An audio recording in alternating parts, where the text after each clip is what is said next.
High friends, welcome to Yashikar. நம்மளோட விஜய் டிவியில் ரொம்பவே சூப்பர் ஹிட்டாக போன ஒரு சீரியல். உண்மையாக இந்த சீரியல் வந்து ரொம்பவே ஸ்பெஷலான ஒரு சீரியல். ஆம், ரொம்ப ஒரு பெயர் கொடுத்த ஒரு சீரியல் நம்ம ஹீரோ ஹீரோயினுக்கு. ரொம்ப பெரிய ஒரு எதிர்பார்ப்பு இருந்த ஒரு சீரியல். பயங்கர சூப்பர் ஹிட்டாக போன ஒரு சீரியல். ஒரு சில காரணங்களால அந்த சீரியல் வந்து முடியறத வந்து தவிர்க்க முடியலை அப்படின்னு தான் சொல்லணும். இப்போ சீரியல் பொறுத்த வரைக்கும் டிஆர்பி நல்லா தான் போயிட்டுருக்கு. இருந்தாலும் சீரியல் வந்து என் பண்ணுறதுக்கு ஒரு மெயின் ரீசன் வந்து எனக்கு தெரிஞ்சு நம்ம ஹீரோயினோட மேரேஜ் அப்படின்னு கூட சொல்லலாம்னு நினைக்கிறேன். ஏன்னா சடனாக வந்து சீரியல் எண்ட் அப்படின்ற மாதிரி ஒரு ஷாக்கிங் இன்ஃபர்மேஷன். இது வந்து கொஞ்சம் ஏற்றுக்க முடியாத ஒரு விஷயந்தான்.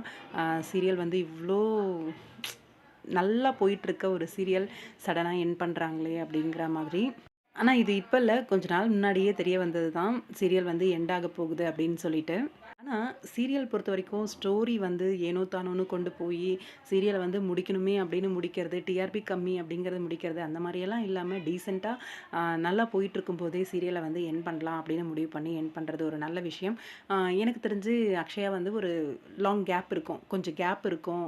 ஆஃப்டர் மேரேஜ்க்கு அப்புறம் தான் ஏதாவது சீரியல் கமிட் ஆகலாமா வேண்டாமா அப்படின்றது அவங்களோட முடிவாக இருக்கும் அப்படின்னு நினைக்கிறேன்.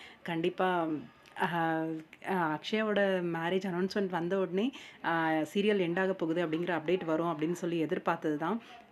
சடனாக வந்து சீரியல் எண்ட் ஆக போகுது அப்படிங்கிற அப்டேட்டும் வந்துருச்சு. ரொம்பவே சூப்பர் ஹிட்டான ஒரு மேஜிக்கலான ஒரு பேர் நம்மளோட சூர்யா மகா. ரொம்ப மிஸ் பண்ணுவோம் அந்த பேரை. அதுவும் விஜய் டிவியில் ஒன் ஆஃப் த ஹிட் ஜோடி அப்படின்னு சொல்லலாம். மறுபடியும் ஹீரோ ஹீரோயின் ஒரு கம்பேக் கொடுக்கணும் விஜய் டிவியில் அப்படிங்கிற ஒரு ஆசை இருக்குது. பார்க்கலாம், வெயிட் பண்ணி ஒரு கேப்க்கு அப்புறம் மறுபடியும் வருவாங்க.